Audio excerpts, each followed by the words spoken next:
Side chat here. Good evening and welcome to Going for Two. This is the only YouTube podcast in human record history to feature a male and female host drinking our way through the important topics of the day, as long as they touch football world, and maybe not. And not in that way.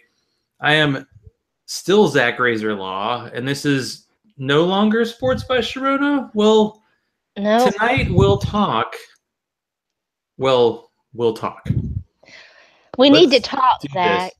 We need to. Oh no! No, we don't. I want to No, quickly say here that. now. This is beer introduction. So this is my last Boulevard Whiskey Barrel Stout.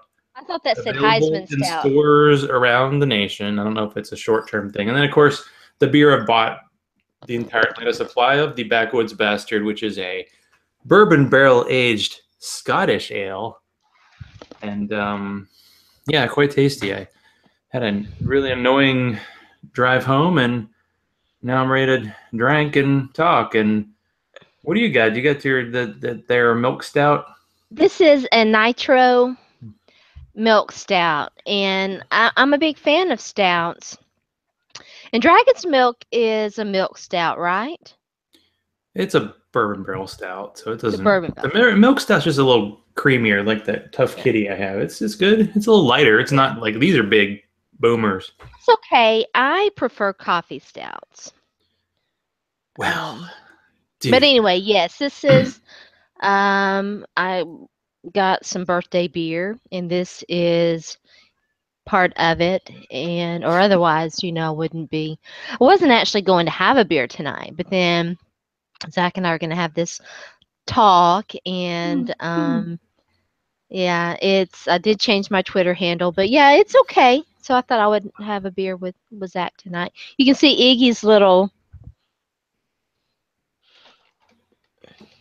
Well, we're gonna ad in the background. We haven't done a show in 2 weeks, actually. Has it been 2 weeks? Wow. I think 2 weeks ago. Oh, I was sick last week. My schedule was crazy, and then last week you were sick, and it kind of worked out anyway. But with between then and now, I got a message from Sharona.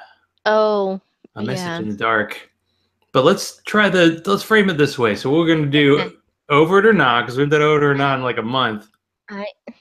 Over it or not, going for two. Nah. I don't do my own podcast anymore, and although I kept saying I'm gonna come back, I'm probably not gonna come back right now. This is the only show that I do, and really regularly, and I enjoy it. It's fun. I didn't intend to abandon the show at all, but so yeah, nah, of course not. This is fun. Well, what's the deal here with you in sports? What's with the breakup? You're seeing other interests? Well, as you know, Zach, I've been wanting to write a personal essay. It's been in the works for actually a couple of years now, and it involves my struggle with depression and a lot of different things, and it's been a hard thing for me to write about for a number of reasons, not the least of which is I don't know how to say this. I'm really not looking to pick fights with anybody. It's certainly not at this stage in the game, but it's an interesting time, and with so many other women coming out and talking about the harassment that they've gotten in their media careers and what have you. And one of the reasons why I haven't really talked about it a whole lot is I went through something sort of similar to some of those stories, and when you're in this business, you're acute, especially as a woman, you're acutely aware that your voice is um, under more scrutiny, maybe than your average man, because you know we've talked about this before, Zach, and you have mentioned this a couple of times to me, that you didn't, until social media, Twitter and Facebook, that you didn't realize how much some men really hated women. Well, I didn't realize very early on in my sports writing career that how very much men disliked having a woman speak with authority and disagree with them. And it took me, I'm still, I'm still learning that, but it took me a while to figure that out. And, it was a very eye-opening experience. And, we really saw that come to a culmination in last year's election, and how the media and a lot of other people too treated Hillary Clinton and her candidacy, and some of the double standards and what have you. So, I haven't really wanted to. First of all, I'm really not looking to, to get anybody in trouble or to start anything with anyone. But, I went through some very difficult experiences that I want to write about. And because it does include some men in sports media, I I struggled with that because, and I talked to Mark Schofield about this at ITP, and I told him, I said, I wouldn't want anyone associated with me to, you know, to to suffer any kind of repercussions, or blowback or whatever. And I know that there's going to be some blowback when this does ultimately, hopefully, get done and get published. But you self censor yourself, because it is a very difficult topic. Yeah, that is no lie. In a way, I kind of wonder, do you think there's something unique about the way men react to women in regard to sports? Because obviously I think we've talked about me too, but that's not Yeah. just a sports thing. That's a thing No. women deal with kind of universally. Yeah.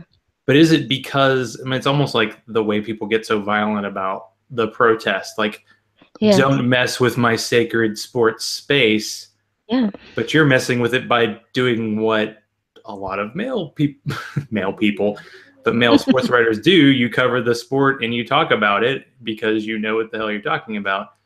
But Yeah. because you have that, it's like a woman thing that people say, they get mad. But what is it particularly, I guess, about sports you think that might set people off that other things don't? Well,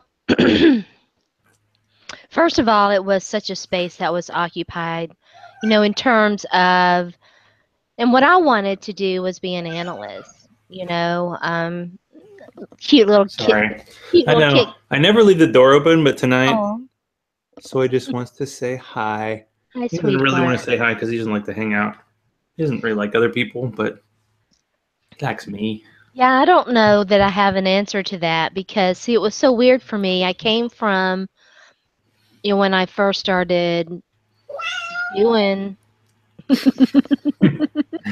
Tell when me I more, he says. when I first started, it's like Dawn in the background. When I first started doing, the sports writing gig, at that point I was still practicing law, and I was coming from a profession where, I mean, I argued with men every day. It was just part of the gig, right? Sometimes vehemently, but it was accepted, that's what you did, and it was very common to have those heated courtroom discussions or whatever, and then, go get a beer afterwards. Or, it was, you could have those heated discussions and at the end of the day understand that it was all part of the gig and part of the job, and and you were representing your client zealously and all of that. I didn't realize that men, for them, sports, I think, and I would love to hear from, if I do actually name any names tonight. I'm definitely going to be naming names in the article, but um, I would be interested to get their take on it. But I definitely had yeah, it was a very much a learning thing to understand that they don't. I think it's changing, but I think the concept of women being peers is still very foreign to men in this business. I mean, Well, there was one guy locally who, I don't even know what I had. Apparently, I had some opinion that pissed him off royally, and he kept calling me a fake sports writer. I mean, until I finally blocked him. I mean, you and the hard part about the whole thing was that it's a lot easier to process when it's randos. When it's just some rando from the internet upset that you think Derrick Henry should get more carries than DeMarco Murray. I'm just throwing that out there as an example. But when, and again, this is, at that point, I didn't realize that I wasn't viewed as a peer, but I certainly viewed them as peers, and to have, you know, one guy from Music City Miracles coming in my mentions when I was doing my Yahoo Sports radio show, telling everybody that it sucked regularly. Um, you know, that was it was hurtful and incredibly difficult for me because I thought that we had a good relationship, and I to this day don't know why he would do something like that. But I definitely experienced some very difficult and you know kind of traumatizing things with all of it. and just think, if it wasn't for Music City Miracles, we probably wouldn't have met. I But that know. was, I mean, I just remember whenever a year before this show started, that like I was chatting with them and they were like, "Hey, you want to write draft coverage for us?" And it just never came together, and it just kind of lost track with the whole crew. Only Josh Gunnels is the only person from there that I still really stay in touch with. So yeah, I know what happened, and it's just that's a different thing. Like you're talking about random people coming in on your mentions. That happens to me probably about 1/20th as much as you, and it's always like, what? Why would a random person comment on something that I say? What's the Yeah. deal? But with you, it can be more personal, and it happens more often. But then have people you've worked with go after you. That's a different level altogether. It's almost like some kind of betrayal in a way, because like It was a betrayal. It felt like you've such a been at least betrayal. friendly, if not friends, and then to make it so personal, because that's definitely happening these days. Is people Yeah, make definitely. things personal, and it's a little bit of internet culture. Obviously, it's the way men treat women a lot, but the internet culture is like, well, the person on the other side isn't really a person, so I can be as mean as I want to be and feel no downside to it, which is, I don't Yeah, know. it Hopefully that, definitely felt like a betrayal, and it was compounded, by the fact that it I had kind of turned to sports a little bit as a refuge. I was going through some difficult, times legally, and um, trying to distance myself there, because of betrayal, and Zach knows a little bit about that. He was the first person I told the story to. I've told a few other people now, but you know, it was it was doubly hard because the thing that I had loved my whole life, sports, and this refuge that or place that I thought would be this refuge turned into anything but, and um it really it really affected me detrimentally to the point that I should have sought professional help, but I didn't. But yeah, it was the betrayal aspect of it. Certainly. Yeah. Well, was sports a way you bonded with your dad, like when you were younger, in a way? Mom. Your mom? Okay. My mom was she played basketball. She was a very good basketball player. A lifelong sports fan, and you know, and I was younger. And dad was teaching and working, and so I was with, and my other siblings were all substantially older than me. So I was kind of the only one at home, and so mom and I were very close, and we that was the thing that we did, was watch sports. One of the things. That's a pretty cool mother-daughter bonding moment Yeah. then. Yeah. It was neat. My mom was a neat lady. Well, of course. It made you. My sister and I talk about it all the time. I see, and as I know this happens as you get older, and you kind of do tend to become your mom. But I keep kidding around with my sister, saying I'm gonna skip that whole be like your mom thing, I guess, and be like my granny. So I don't know, but no, yeah, it was neat. It was, in fact, on her last day. That's what we did. We watched college football. Was it the Vols?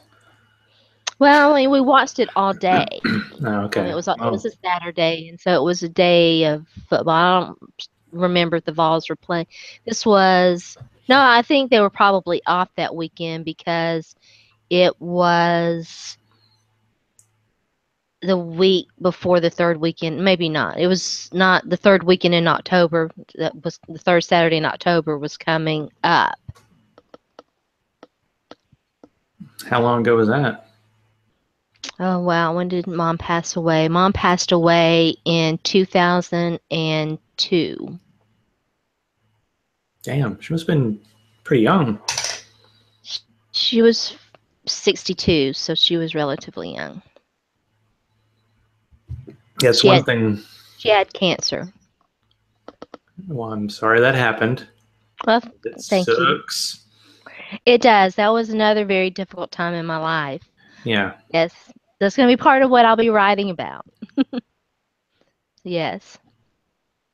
Well, I mean, I was, visiting my own traumatic events with my parents this weekend because we were supposed to go up to see a Foo Fighters concert a few weeks ago, and it got canceled. So we just decided to go home. And then I was like, well, we're going to Mexico in a couple weeks. So there are two Titans home games. Let me go to one of them. Well, why don't I go to the one earlier?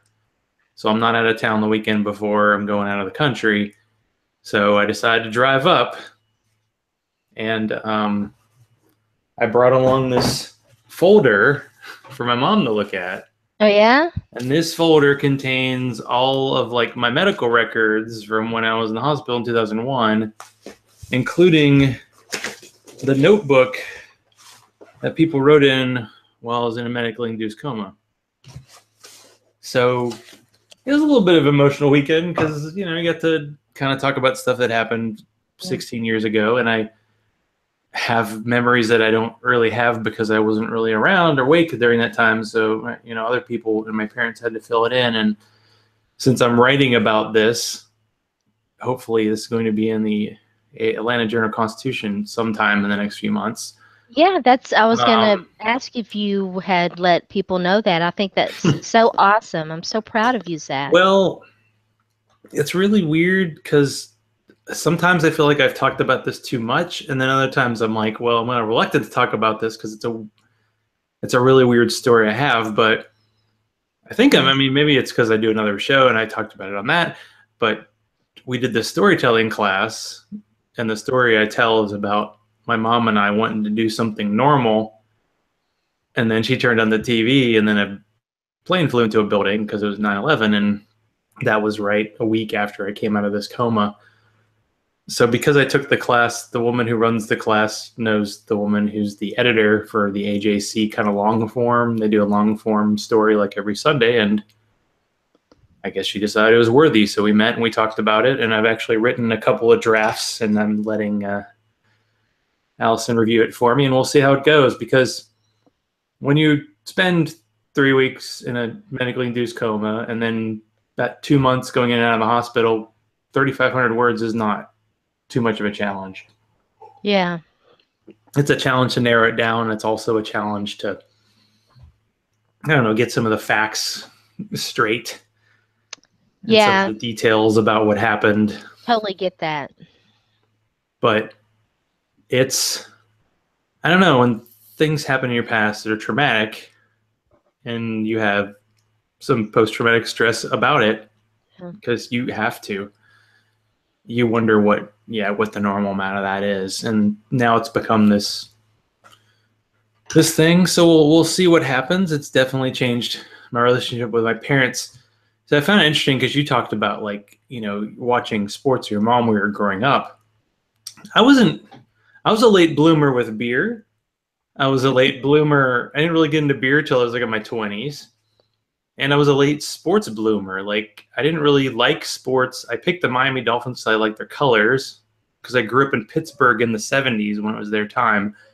And so one day I was like, okay, I'm going to watch a Miami Pittsburgh playoff game with my dad on the couch. And I just was bored and I was just not into it. And it was really like the 90s when we finally got into sports. And we lived in Kansas City and we went to Chiefs games, and that was fun because Schottenheimer turned the team around. And then it more became a thing with my mom and my dad when the Titans moved to Nashville and we went to all these games.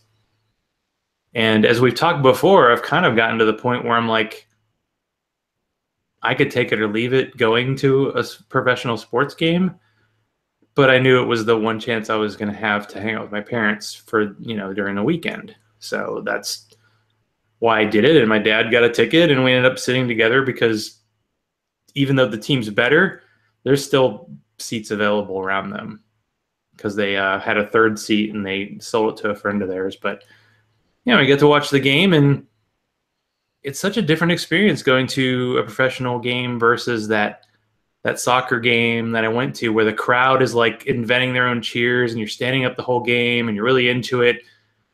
And like at an NFL game, they have to kind of tell you when to stand up. And it's not as organic. But of course, when the Titans first moved to Nashville, it was crazy for the first few years because they were good and it was new.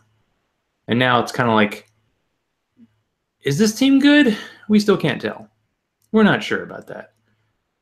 I think Sharona's sure about that. I don't know if you Did you see what Marcus Mariota got his teammates posted in some of his, put Well, I in saw he some, got them like beats, but yeah, doesn't every NFL player have like 20 sets of beats by now? not really.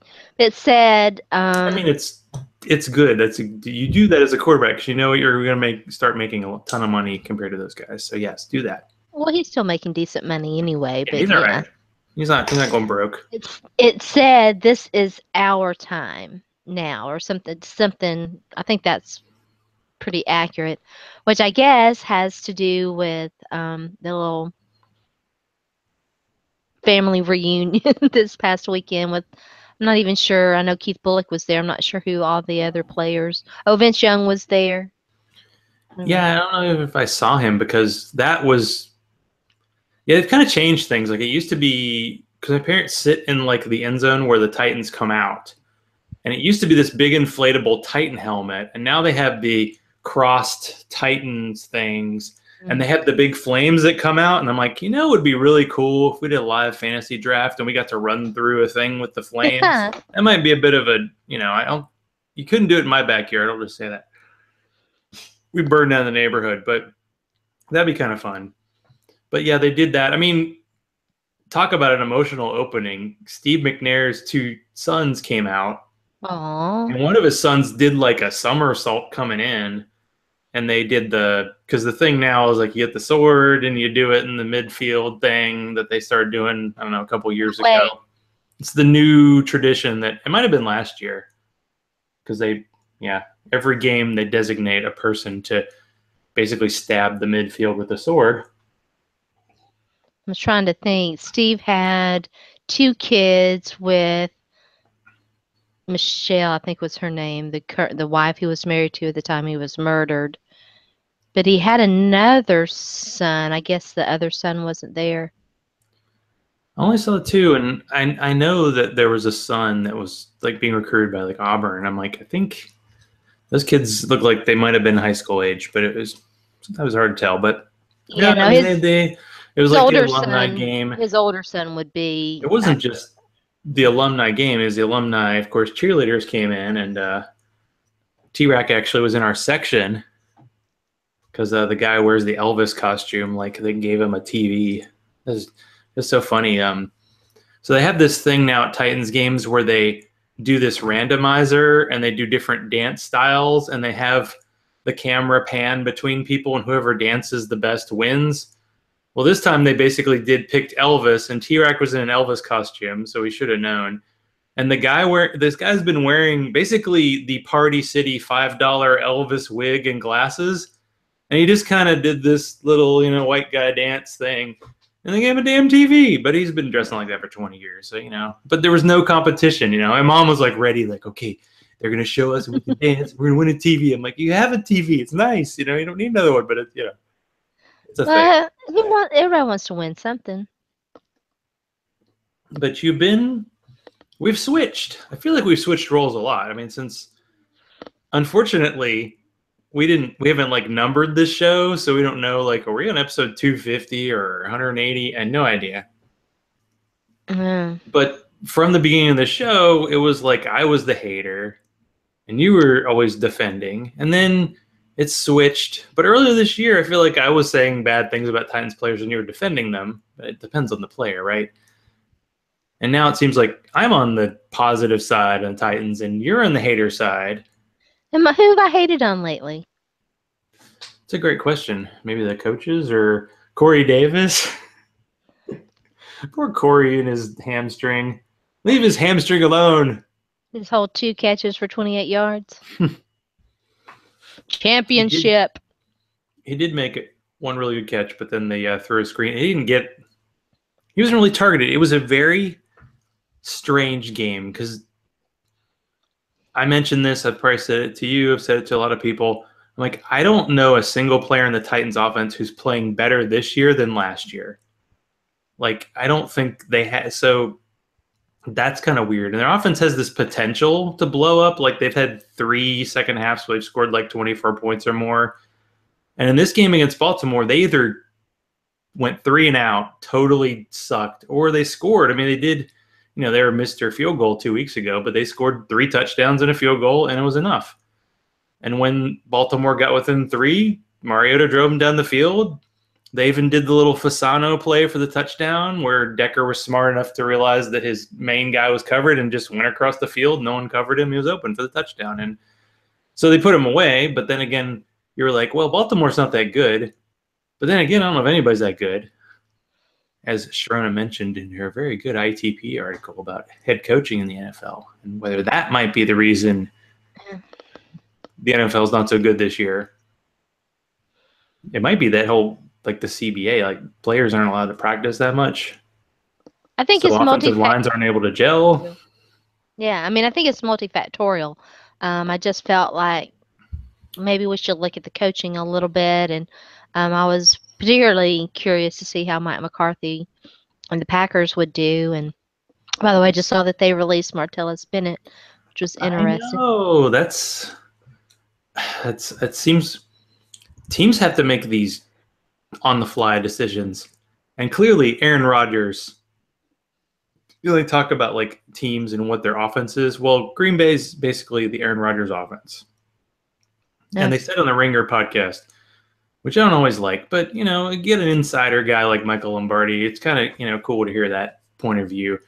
But he talked about a deodorant quarterback, like basically a quarterback who's good and can overcome the team's deficiencies. And clearly, Aaron Rodgers is on that level. And Andrew Luck, I don't know about the last couple of years since he was hurt, but before then, he was able to cover up. They had a bad offensive line, they had a bad defense, but he was Yeah. so good, he covered it up. And in that case, even though poor Brett Hundley, Matt Waldman had him rated over Mariota, and it really was a situational thing. It's not his offense.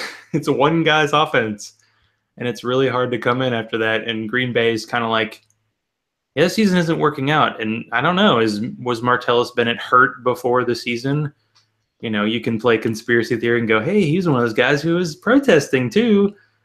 But they did, they owed him, what is it, $21 million bucks. So I have a feeling, much like the Ezekiel Elliott case, this might be in the courts for a while. And do I know anyone who's into the law who might be able to, shed some light on that? Is that possible? Which one, Ezekiel Elliott or Martellus Bennett?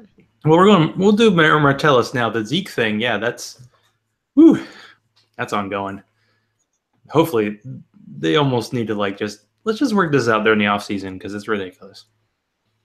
It's making poor people like Jennifer Eakins, who drafted him and are going for 2 league, very sad. So just tell us what the deal is and move on. But yeah, I'm wondering with Martellus because NFL contracts aren't like baseball or basketball contracts where it's just guaranteed. He might get like what he's owed for this year and maybe not. So it's a tough deal in the NFL. Well, it does sound like they're trying to avoid, paying him. He would have had to have passed a physical. So Yeah. I would say it'll be interesting to watch. But yeah. See, that's why you can quit sports, but will sports ever quit you? There's just all these intriguing stories that go on that aren't So about people being assholes to each other. let me say this.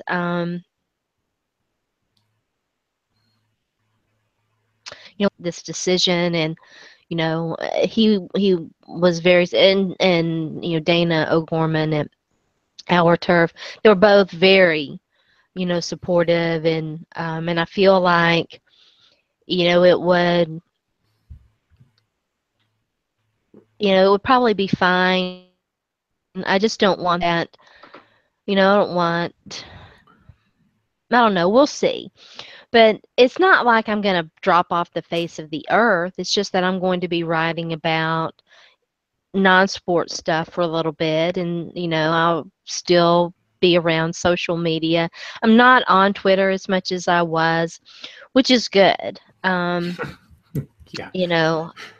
If it, maybe we'll devote a show and talk about. I don't want to devote this entire show to to what happened, what went down, and how it affected me. But if they say hindsight's 2020, if I had it to do over again, I certainly would have done a lot of things differently. And one of them would have been to do what I'm doing now, and really limit, my time on the internet and on social media. But when you're going through these things, you don't always make those right decisions. There are a lot of decisions to make. And listen, we all get caught up. I honestly don't have. I should have hard feelings toward a lot of those guys, but I don't. I don't want that bitterness, for one thing. I don't want to carry it around with me. I don't want to carry that. It's hard enough because when you get those kinds of reactions and you really start to kind of second guess yourself, and it makes you and I did get post traumatic stress disorder from that and a lot of other things, and I was already struggling with some of that. It gave me social anxiety to the point that I really isolated myself. I really isolated myself, and it really started to make me question, how I was perceived, and it, to this day, it kind of, it colors how I, how I interact with other people, which is unfortunate. I had never, at least I don't think I had ever really gone through social anxiety and the anxiety and um, difficulty, uh, processing those things before. Our generation, our generation didn't grow up with social media. I mean, millennials, that's what they know. I'm a Gen Xer, and the internet was invented, and came about, but it was early, and it wasn't, in the early years, it wasn't, to my knowledge, and I didn't even know about the dark net until just recently, but it wasn't as vile, and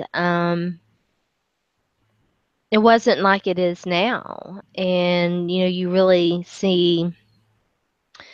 Again, I hate to keep talking about the election and all of that, but I think you really saw, and of course we're seeing with the Russian probe and whatever, the the seedier and the uh, the gross aspect of it all. We see this true side of people, and then you see people who probably haven't dealt with any issues in their life, who think they're being discriminated against, and think because they're this special breed, and there's plenty of people willing to tell them that they're just hunky dory. You mentioned you sent me a DM about like getting verified, and I haven't been verified on Twitter. And then today, and that was Chet, fake sports, fake everything, showing Jason Kessler, who's the guy who organized the Charlottesville protest, talked about getting verified on Twitter. It's like Twitter. Oh yeah. Twitter struggles. I mean, obviously Facebook struggles because I've have plenty of friends who've been like banned because one person complained about them, but obviously social media is struggling. And yeah, that was something. I mean, when I was in college, it was basically text kind of on the internet. It was dial up. You had a choice. You had your phone.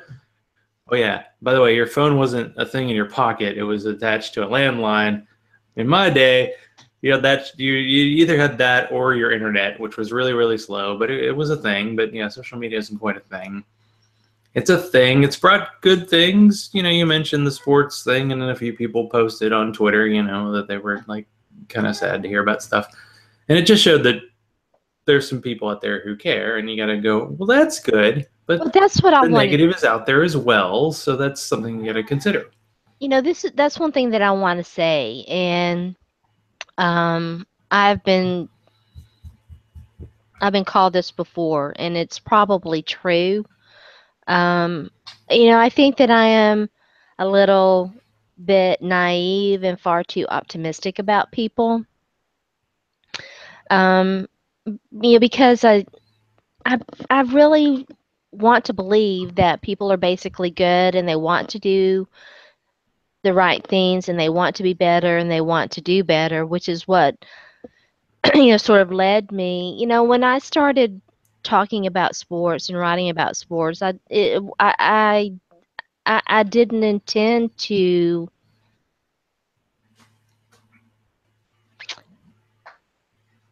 become. I mean, I was already an advocate for victims and victim rights, but I didn't intend to be that person that was like, no, wait a minute, if you're, this is, consider this is it, no, you're wrong, or whatever. um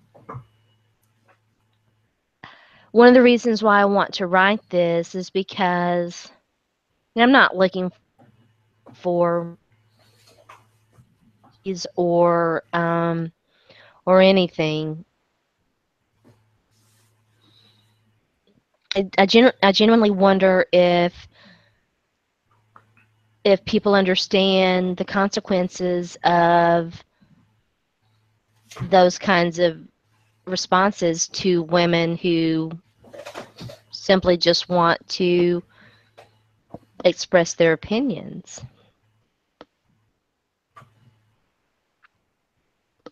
Yeah, I was thinking of the announcer who did the Monday night, the doubleheader. Is a female announcer doing a Monday night game and getting so much crap. And Well, yeah, I'm talking about more locally toward me. Maybe they did, I don't know. It was a lot of, at times it was pretty bad and over the top, but sure. well, yeah, there's the rando, as you say, on Twitter, but then people who do what you do, and then also people who are in your community going after you is also, yeah, something that you have to deal with. I'm glad you're writing about this because I think you're a hell of a writer, and I think you have a hell Thank of a you. story to tell, and I think you need to tell it. I've been trying to push. My wife's working on a writing project, and it's like, come on, come on. I'm working on a project myself, and Yeah. it's good because when you write and then you don't for a while, you really feel like something's missing. Hmm. And even though all I've been doing lately is writing maybe a once weekly beer column, well, it's what I know at this point. It's something that has to be passed on. You're getting plenty of input. You need to output it, and occasionally it's going to be about NFL coaches or things that you might think are trivial, or you can talk about a very personal story that you have that no one else can tell, and certainly no one else can tell the way you can tell it. So tell it. Tell your damn story, and if anyone comes after you, Well, I think that, I for don't know what's going to me, happen. it Go it bad writing. was it was so affirming, and so I'm so grateful to so many women who have come forward to share their personal stories, because you really do think that you're all alone, um that these things that happen to you um are so wild and unusual, and nobody's going to believe you, and um you're you feel so alone. You just feel so alone. And then you read, a woman writes, about her experience, and you're like, for example, let's see, what was I reading? Oh, you sent me the Brenda Tracy article. Yeah, I saw you posted it on Facebook, so I'm glad. Yeah, I saw that. I did finally get around to reading it. I wasn't online at all yesterday. And so I finally got a chance to read it. And, and I was reading that, and I can so relate to so many of the emotions and the feelings and the reactions that Brenda um, that Brenda had, that she wrote about, that was written about her. And, and it really, for me, it was very healing for me. I certainly am sorry that other women have gone through some of the things that I've gone through, okay? But to know that I'm not the only one, and that, at least one other woman, one other person on the planet could read what I wrote and say, I understand. I mean, it does give you the the courage to, to share your story. And so I'll share mine for that reason. Well, I don't know. It's like there's so much trauma to the Brenda Tracy story. I don't know if we want to talk about the details of it or not, like what Yeah. she went through. I mean, basically, the story is she was She was gang gang raped. raped by multiple men, and I think two of them were on the Football Oregon players. State football team. And I see ears, the cat's staring at me. Oh, But it seemed like she was drugged or something. And then after the fact, two of the players were like suspended for a game, and she really wasn't listened to. This was, I think she had 16 years ago. yeah. And the coach was Mike Riley, who's now the coach at Nebraska. And it was really like this negative self-view that women can have when this bad, awful thing happens to them, but then they end up blaming themselves Do. for what happened, because that's what society does to women, is just say, you're either the Madonna or the whore, and if you have sex, then you're like this bad person. And it was totally not her choice. And then for her to be suicidal, but then have a good experience with the nurse who took care of her, and then she became a nurse, and now she actually goes around the country and talks to football teams about, hey guys, football players are looked at in this negative light, and they are more than the average college student caught with these crimes. But you have this opportunity to do something good and to be a positive voice, and maybe you hear something a friend tells you and you can do something about it. That's the point, and that's something I hope that college athletes get, is they have this voice. Yeah. There were some negative repercussions to it, but the Missouri football players had a voice, and they protested, and they're like, oh, we're football players. We're a big deal. We're on TV being seen by a lot of people. We can say things, and it can be a positive thing. So I'm glad that story that was just so dark turned out to have kind of a happy ending, because we kind of need that now. I mean, we need to hear the stories of the bad things that have happened to people, because it happens in darkness and it needs to be put out in the light. Yeah. So maybe it won't happen as much in the future. And I've been talking way too long, so let me shut up. No, no. You actually reminded me of something, a point that I was trying to make and never got around to making it. It came from, that article about Brenda Tracy and her, she hated Mike Riley for good reason. And their reconciliation, you know, her sharing her story and talking to him and talking to these players made them realize the effect that it had had on her, and by extension other survivors. And I really do want to believe that people want to do better and want to. I know that. I mean, I've made mistakes. I've made so many mistakes, and and I want to do better, and try to make up for some of the mistakes that I have made. But if we don't talk about it and if we don't share these experiences, then people don't realize. Like, Mike Riley didn't, I think that's his name, Mike Riley. His last name Yeah. is Riley. He didn't realize what he had done until, so I'm hoping that, by sharing my own story, that maybe it'll help, change things for someone else. Yeah, I mean, I was talking about the Missouri players who they protested, and I thought, wow, that was a moment where I was actually proud of my university. But a few years ago, a couple of Missouri players raped another member of the athletics department. It was like a woman who I think was a swimmer, and she ended up like committing suicide. Mm.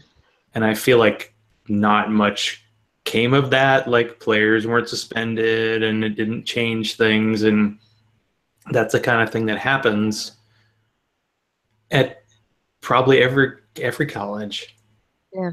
And it's got to be acknowledged, and it's got to be. I mean, I know why people want sports to be this special place where nothing bad ever happens, but sometimes it can be a chance to heal things that otherwise can't be healed. Well, sports has a way of bringing us together, and when you have something like that brings a group of diverse people together within that framework, within that environment, you really can affect change. I mean, things have already changed for the better in a number of ways because of some of the bad things that have happened. I mean, as unfortunate as it is that Colin Kaepernick doesn't have a job and may never have a job in the NFL. What he did it's affected real change. There's been real change because of it, and that's kind of awesome. Yeah, I just wanted to look up the name. So it was a Sasha Menu. Corey was the name of the woman who committed suicide in Missouri. Just sometimes people are nameless. I wanted to be their name there. And now a not very important sporting event is happening this weekend, but we got to talk about it for at least a minute. Oh, did we finish over it or not? We kind of stopped. There was a couple others, but I didn't put them out there. So something is happening this week that hasn't happened in 3 years. Uh-oh. Missouri football program is favored by double digits in an SEC game for the first time since 2014. Missouri hosts Tennessee. Now, I used to do the Rocky Top, you'll always be losing to Missouri because Missouri beat Tennessee. Tennessee was the last team in the SEC to beat Missouri. Our other team beat them once before Tennessee did. But Tennessee's, I think, 2 or 3 in a row. And famously last year, Missouri had the biggest total offense against Tennessee in their history, and Tennessee still beat Missouri by 26. But it's been a very strange year for Missouri. So they've won games where they've scored 72, 68, 52, and last week 45. Last week's 45-16 went over totally, we don't give a shit anymore. Florida was their biggest SEC win ever. And that's 2 times in a row SEC champion wow. Missouri. Their offense has come alive and their defense has become good enough. And Tennessee, well, they did beat Southern Miss, but that's Southern Miss, right? They probably paid them to win. And Tennessee's like one of the worst offensive teams in the country. So in theory, Missouri's actually favored. About a month ago, because I have my father-in-law and brother-in-law are big Tennessee fans. And even then they're like, Tennessee and Missouri, come on. And I was like, no, I think Tennessee's going to roll Missouri because Missouri couldn't beat a team that has a pulse, and now they have. So the game is this Saturday. I think it's a night game. Missouri, they're both 4 and 5, so this is like a bowl eligibility kind of game. One of the funniest moments of the Titans game this week was 2 people outside the stadium. They basically hand off these things you can write on little messages on. Well, 2 guys wrote "Fire Butch Jones" and walked up and down the aisles like this is a special message you have never seen before. But anyway, yes, I think a couple years ago Tennessee beat Missouri, and Sharona had this very cute picture of Smokey wearing like a blanket at a game, and that became my avatar for the week. So if I lose, I feel like give me an avatar, and then I can find some Missouri one for Sharona to have for a day or 2 after the game. So we'll We'll have a little bet, a non-beer bet Okay. for once. Okay. That sounds perfect. Is that acceptable to all parties? That is acceptable. Okay, well, I didn't get to the Dawn questions, but that's all right. We can do them real quick if you want. Well, Dawn's questions are mostly about food. Okay. But let's try this. Let's go back. Let's go in the back machine. So, Okay. what was your dream job growing up? Oh, wow. I always wanted to be a writer. Living the dream? I mean, there are other, you change your mind and stuff. Writer, teacher, you know, um, that kind of thing. So, I don't remember. I've tried journaling throughout the years. My podcast became a journal in a sense. So, yeah. Dawn asks a question that's like a standard interview question. Where do you see yourself in 5 years? I think it's a very good question. That's the kind of answer you give in an interview, too. It's a very good question. Is that it? Is that your final answer? I really don't know. Okay, well, This would be a perfect opportunity. Okay. So, for a long, long, long time, the concept of what will you be doing in 5 years was a little foreign to me because, like so many other women who have been through traumatic experiences, suicide was very much on my mind. So the concept of where you're going to be in 5 or 10 years was foreign.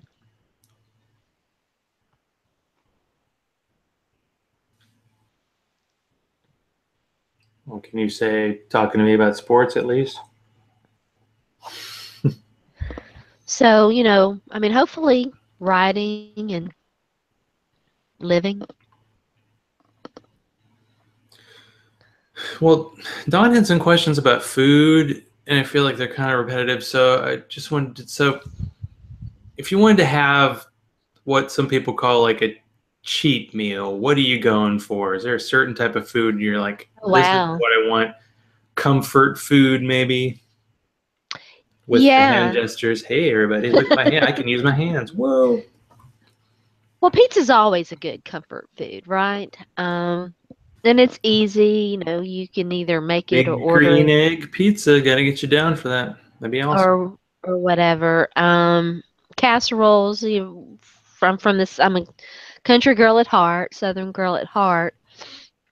You know, casseroles. I used to make, I haven't made it in a long, long, long time, but I used to make this spicy stir fry that was one of my go-to kind of comfort meals, that kind of stuff. Yums.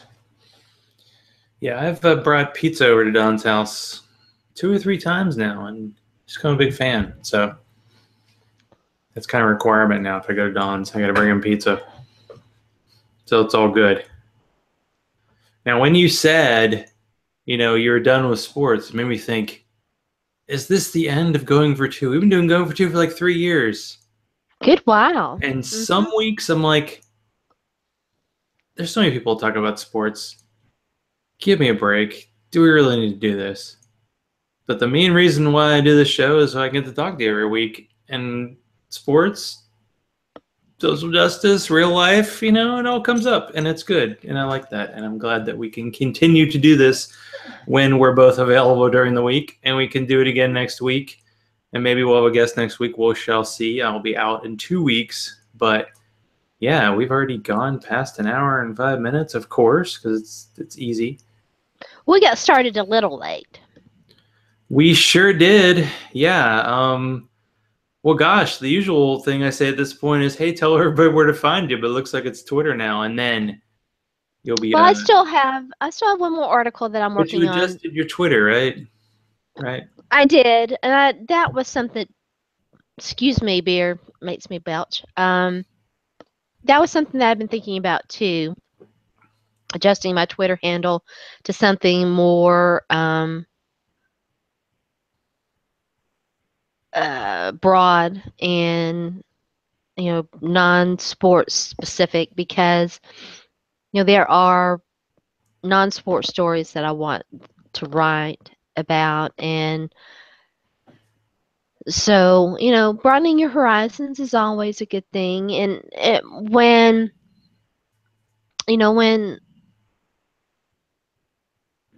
I made this decision, and talked to talked to people about it,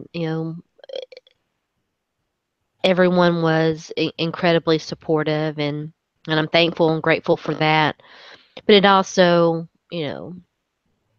reminded me that, even though I've had these bad experiences, and um, you know, there's a lot to be said for the sports community, and what sports can and does, mean. And so, I've backed off a little bit from I'm just going to leave entirely. I am going to take a break so that I can do this. It's going to require a lot of time and energy. But I'll still be around, and I'll still have my pulse on things, and I know this is very hard to believe. I'm sure I'll still have, hot opinions about a lot of things.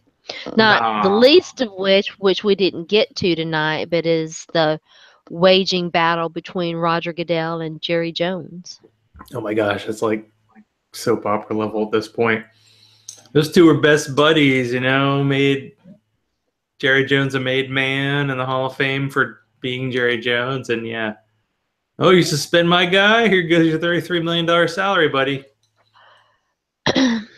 Look up Like, "these hoes ain't loyal" in the dictionary, and you see a picture of Jerry Jones. do they need another, stooge to run here? I got serious issues. I mean, I'm really like where the NFL's going to go in 5-10 years. It's intriguing to see because you're seeing some chinks in the armor. That's for darn sure right now.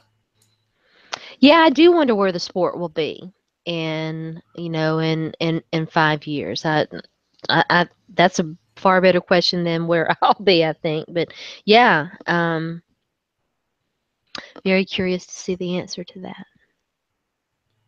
So it's not just because your team is absolute trash in the Going for Two Yahoo League that you're wanting to quit sports, right? It I had to really, put that in there. and I can't, I thought that team was going to be so good. I'm disappointed in it. Well, I was feeling good, and then I lost to Jamal, and like half my team's injured, and for some reason I have 3 Ravens running backs in my roster, and I'm starting Curtis Samuel, and I'm like, is Josh Gordon eligible yet? Oh my gosh, he might be eligible. Josh Gordon is back. Come on, He you gotta share. is. I know. That's so I mean, wild. he's not eligible, I think, for another 2 weeks or so, but in Cleveland's such just trash. You're like, yeah, we need something. Yeah, next week you'll have, we didn't get around to it. Next week you'll really have to, because I saw the failed trade and all that. We'll have to Oh, the delve AJ in. McCarron thing, yeah. Yeah, you'll have to fill me in on some of these things that Oh gosh. that I've seen. I mean, like one day, excuse me, one day I popped on, and when I had the flu, I mean, I wasn't online hardly at all. Had chills, and I had 2 pairs of socks and flannels and all kinds of stuff. It was awful. So, but I did pop on, and I saw Cam Newton's Titanic quote, and I was like, "Oh, get back off!" out of this. Yeah, there actually were a few trades at the trade deadline, and the Garoppolo thing was interesting. But the thing about Garoppolo is, like, San Francisco doesn't have any receivers that are any good, and their offensive line is trash. So in a way, it's like, they're just going to let him sit for a year because it might be a good idea. Cleveland and the 49ers battling for 0-16 is almost as exciting as the teams on top, because I think Philadelphia's 7-1. Everybody else has at least 2 losses, and it's possible the Titans could go as high as a bye or go as low as not make the playoffs, and we will find out. By the way, I knew Andy Reid was going to somehow Andy Reid this season. Yeah, you wrote that article, and it's like, Kansas City's 5-1. I'm like, well, not anymore. It's funny how Jinx and some of those Kansas City fans who were just so excited, and Kareem Hunt was like the best running back ever, and Alex Smith is good, and it's tough in the NFL. It's just tough. The team that's good in week 6 could suck by week 10, and it's just like, if your team has a crappy win, just take the win, because it's tough in the NFL. It's a little tough in the SEC too, unless you're Alabama or Georgia right now. So yeah, exactly. So it's Sharona SZN, is that correct? That stands for season. Sharona season at SCN. There is no off season. Yeah, Zach _law. I'm trying to write a weekly article that's probably about beer, and I went to a couple breweries in Nashville, so I need to post that sometime in the next day or two. So I'm staying on schedule. Doesn't mean I have to go to a brewery this weekend. But I've been stocking up on this here at HIA, Founders Backwoods Bastard. Awesome. Because I can't grow a beard. But anyway, so thank you, Sharona, for sticking around, sticking with me through the thick and the thin and all that good stuff, and digging into the heavy lifting of writing, which is so rewarding and so much fun all the time, right?